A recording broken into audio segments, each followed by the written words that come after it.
So I'm going to try something new today. I was just interacting with some students from APU about the history of Congregationalism in Alaska over Zoom. Don't worry, I wasn't touching anybody or even in the same room. But I was walking around the church looking at artwork and different aspects of our space, and then talking about the actual history of how we got here and how we got to this point. And I noticed something that I haven't paid that much attention to.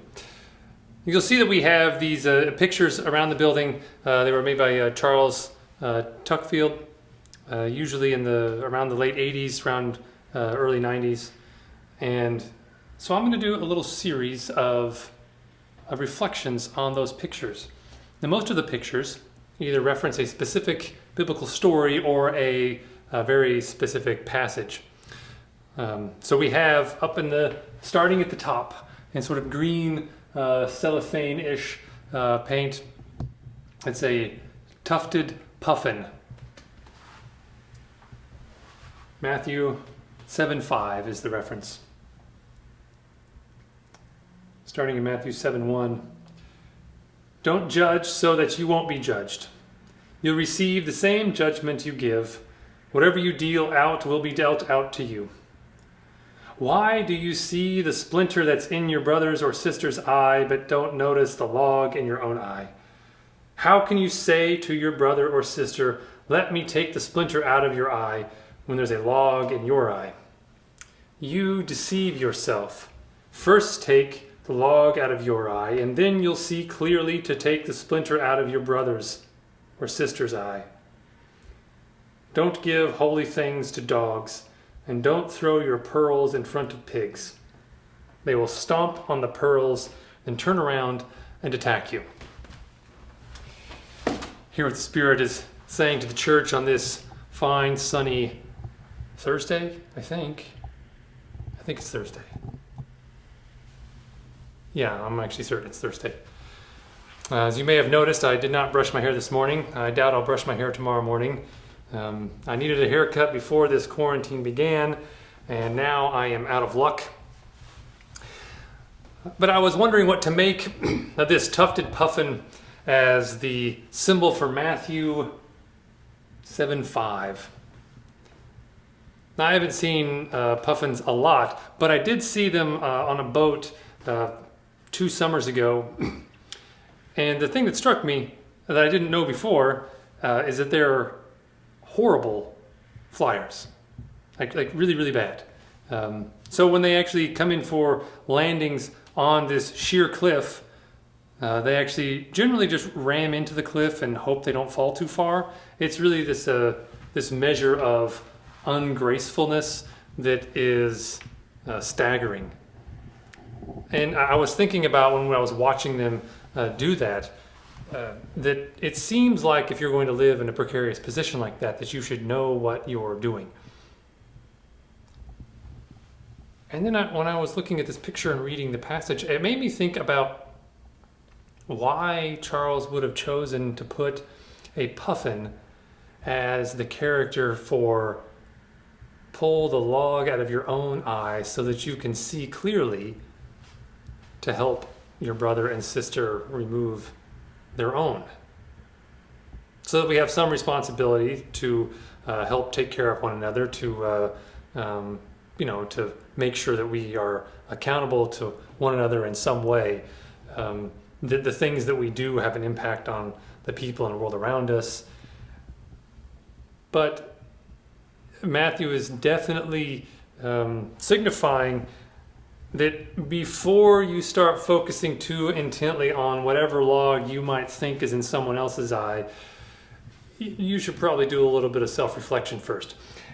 And I have made fun of puffins a lot since I've seen them flying very ungracefully.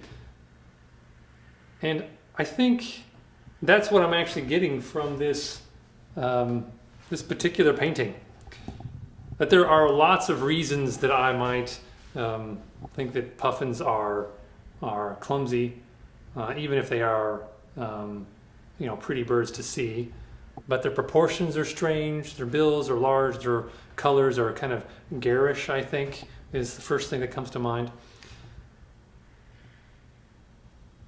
So when we think about how we treat each other and how we think about one another, and especially now when people are not always making the best decision that we might hope, or that they might even hope, when times are stressful and when people are feeling all sorts of stress that maybe is new or maybe was underlying even before all of the coronavirus and the distance between people has come to pass. But I am certain of one thing, that if this sort of isolation continues for a month or 2 months, I have no idea, that we are going to see the ugly side of one another, maybe in ways that we haven't before. And maybe even ourselves are going to express sort of some ugliness that we try to keep bottled up, at least most of the time in public. Now that we're not in public anymore, we may lose that filter. I don't know. Maybe I'm already losing that filter. Who knows? So think about the puffin and how kind of strange of a bird it is, and how if it's going to fly and live on a cliff face, it should really learn how to fly better. So whenever you see someone who is acting a fool, someone who, I just saw a story today of someone walking around in a grocery store sneezing on all the fresh food, whenever we see those stories, and we will see more of those types of stories, just think of the puffin. I mean, life's pretty hard. Puffin's doing the best it can. It doesn't know how to fly that well. It runs into the walls. We give each other a little bit of space, a little bit of grace in our interactions, knowing that someone might do something that's really dumb, and they might say something that's really dumb. They might hoard toilet paper as if that's what they're going to need. They might do all sorts of things that don't quite make sense to you. That may not make sense to me. But before we start pointing at too many logs and too many people's eyes during a time of stress and a fair amount of fear, maybe we could spend a little bit of our time alone thinking about how we will behave when times get more difficult.